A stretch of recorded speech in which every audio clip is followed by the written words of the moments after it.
Welcome back to DS classes. DS classes में आप सभी डियर स्टूडेंट का स्वागत है। तो हैप्पी होली इन एडवांस और I think happy Holi to all of you. के लिए एडवांस तो हो गया है खत्म।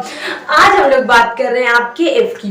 जैसे कि आपको कभी ऐसा बोल रहा हूँ, जैसे मैं बोल रही हूँ, आपको सुनिएगा मेरी बात को ध्यान से। मैंने बोला यदि आप जाना चाहते हो तो आप चले जाइए, अगर आप खाना खाना चाहते हो तो खा लीजिए, यदि आपको ऐसा पसंद नहीं तो मत बोलिए, अगर आपको ये क्लास अच्छी नहीं लग रही तो आप जा सकते हैं, अगर आपको ये क्लास अच्छी लग रही तो आप वीडियो को लाइक कर सकते हैं। अगर यदि इसका मतलब क्या है बताइए, मुझे भी तो पता चले। इसका मतलब होता है इफ। इंग्लिश में क्या होता है? इफ।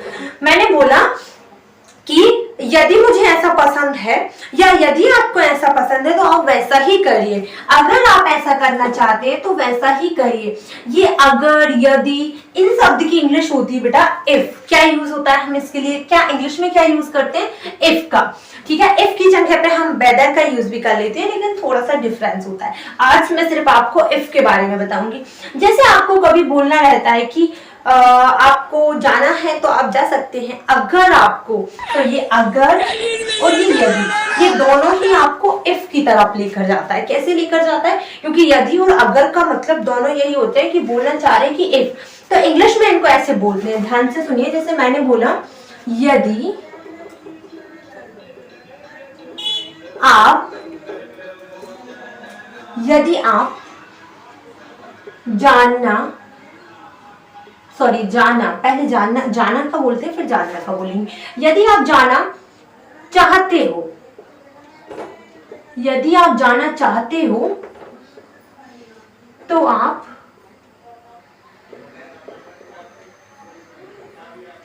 जा सकते हो।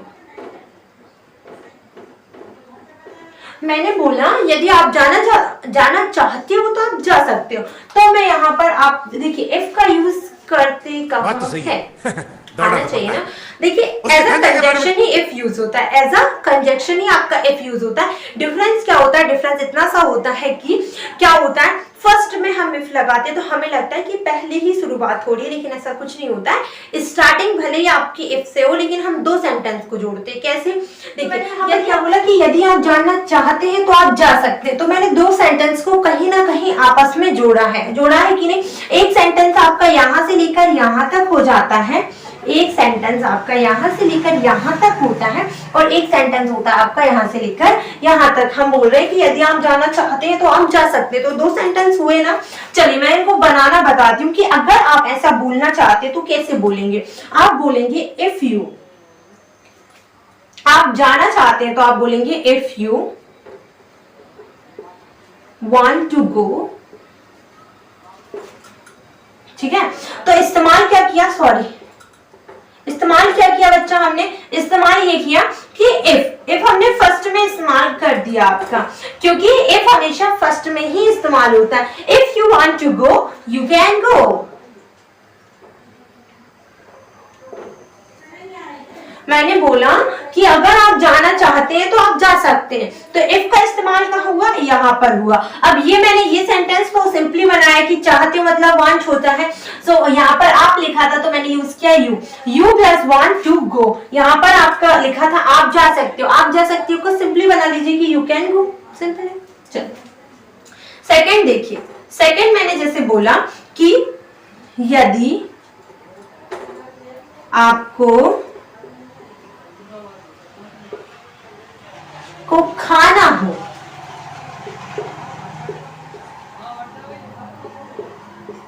तो आप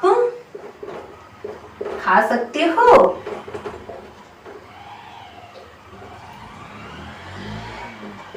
ठीक है, मैंने बोला यदि आपको खाना हो तो आप खा सकते हो। दैट मीन्स मैं बोल रही हूं कि इफ यू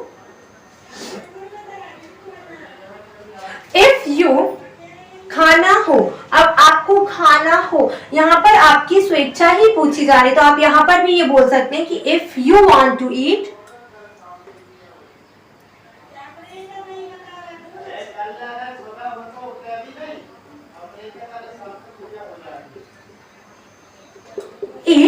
you can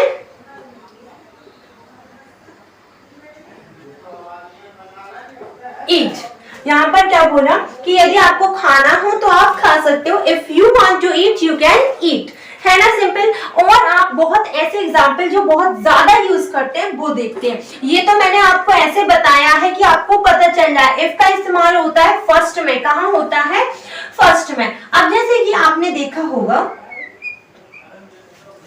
कई बार हम ऐसे सेंटेंस बोलते हैं, इफ का सेकंड यूज में बता रही हूं, हम ऐसे बोलते हैं यदि वो अच्छा खेलता ना तो वो जीत सकता था, ठीक है, यदि तुम अच्छा पढ़ोगे ना तो तुम पास हो जाओगे। ये सेंटेंसेस परीक्षा में भी पूछे जाते हैं और निजी जिंदगी में भी। जब हम पड़ोसियों के बच्चों को टॉइंट मारते हैं ना तो हम बोलते हैं बेटा अगर तुम अब पढ़ लिए ना तो तुम पास हो जाओगे, अगर तुम और अच्छे से मेहनत कर लिए ना तो तुम परीक्षा में अच्छे मार्क्स प्राप्त कर लोगे। ऐसा टॉइंट तो मारते होगे डेफिनेटली है। तो इसको इंग्लिश में कैसे बोलते हैं, अगर,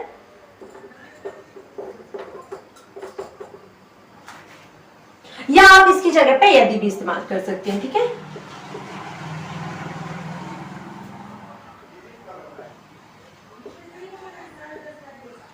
यदि तुम अच्छे से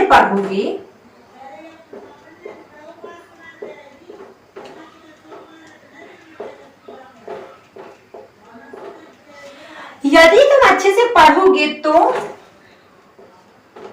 परीक्षा में पास हो जाओगे, ठीक है। क्योंकि भाई आप टॉइंट मारोगे तो इंग्लिश में भी मार के देखो कभी, ठीक है। तो परीक्षा में पास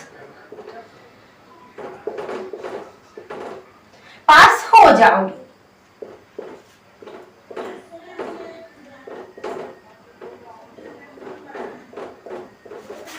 ठीक है, यदि तुम अच्छे से पढ़ोगे तो तुम परीक्षा में पास हो जाओगे। इसकी इंग्लिश क्या होगी, इसकी इंग्लिश होगी आपकी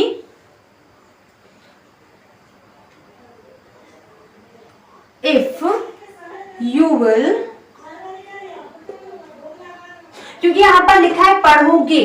पढ़ोगे मैंने आपको पढ़ा के रखे हैं सारे टेंस कि भाई अगर ऐसा आता है लास्ट में गा गी गे आता है तो आप क्या यूज करेंगे, आप शैल या विल यूज करेंगे। तो क्या बनेगा ये इफ यू विल।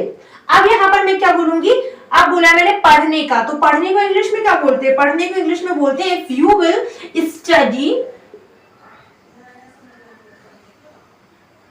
अच्छे से। अब यहां पर अच्छे से मतलब होगा प्रॉपरली।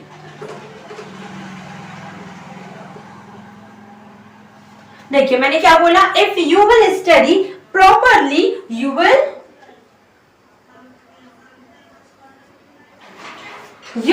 अब क्या होगा, परीक्षा में पास हो जाओगे। You will pass in the exam. भाई मैं ये बोल रही हूं कि अगर आप अच्छे से पढ़ोगे ना तो आप परीक्षा में पास हो जाओगे। That means if you will study properly you will pass in the exam. Clear है। इस टाइप से इफ का यूज हम करते हैं, किसी को टॉइंट मार दो, किसी को कुछ भी बोलना हो, कभी आपको ऐसा बोलना हो कि भाई तू जाना चाहता है चल निकल, अगर तू बैठना चाहता बैठ जा जल्दी से। तो ऐसे सेंटेंसेस निजी जिंदगी में हम बहुत ज्यादा यूज करते हैं, कई बार फॉर्मली तो कहीं इनफॉर्मली। कई बार हम बोलते हैं एम्प्लॉय से बोल रहे हैं यदि आप जाना चाहते हैं तो आप जाइए, तो that is a way to talk anyone. तो that if you are using if, तो आप यूज कर सकते हैं कैसे कि भाई इस सेंस में भी कर सकते हैं, इस पॉइंट वाले सेंस में भी कर सकते हैं। तो ये आपकी मर्जी की इसको आपको कहां यूज करना है, जहां आपका मन चाहे वहां इफ का यूज कर सकते हैं। अगर आपको वीडियो थोड़ी सी भी अच्छी लगी तो वीडियो को लाइक कर दीजिएगा और चैनल को तो सब्सक्राइब कर ही लीजिए, ये ऑर्डर है मेरा, ठीक है। और अगर वीडियो बिल्कुल बहुत बहुत ज्यादा अच्छी लगी तो वीडियो को शेयर कर दीजिए। Thank you so much.